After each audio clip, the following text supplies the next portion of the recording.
do you start a conversation at a networking event when the room is full of people and some of them know each other and some don't? What do you do? Well, you could always walk over to somebody and get me on this. You could say, hey, I'm Leigh Brown. Although you probably should say your own name. But just walk over and say, hey, why are we trying to make everything so complicated, y'all? They're probably going to ask you, oh, well, hey, are you new here? If they're established, they'll have some comfort in the room. And if they're new, they're probably going to say, I'm new here. Can you help me out? And you can say, I'm new here too. Let's just meet each other. Conversations are not as hard to start as we've all been led to believe. We've just gotten used to having the crutch of text. And by the way, AI and text can never replicate you.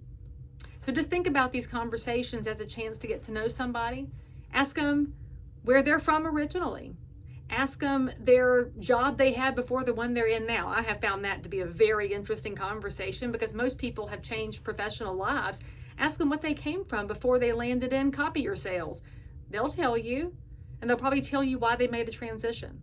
It could be that you find somebody who's looking for work and you can say, that's fantastic. Would you like me to share your post on LinkedIn? I'll be glad to help.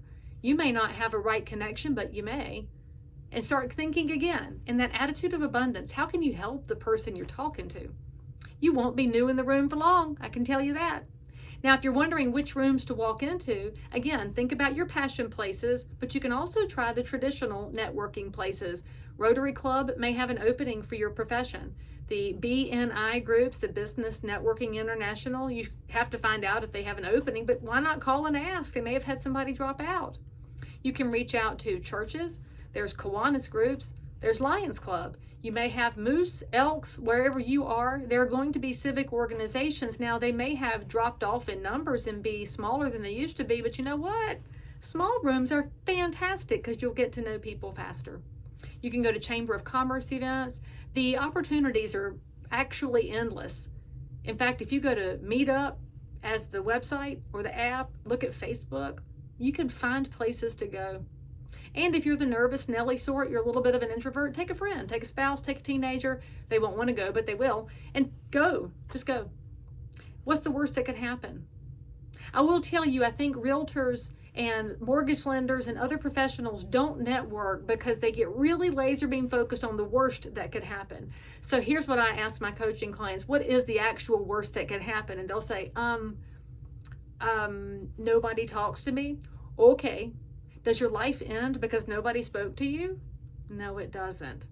It might be the wrong room. If nobody spoke to you at a networking event, you're not in the right room. Hooray! They told you that quickly. Now you can get out and go somewhere else. But what's the best that could happen? The best that could happen is you make any connection at all. One connection with somebody. You learned their name, a little of their story, you got a LinkedIn invite, and you've decided to follow up with a cup of coffee. That's the best outcome. Nowhere in that spectrum do you go out of business, get cussed out, or get chased out of the building. If you do, there's other factors at play.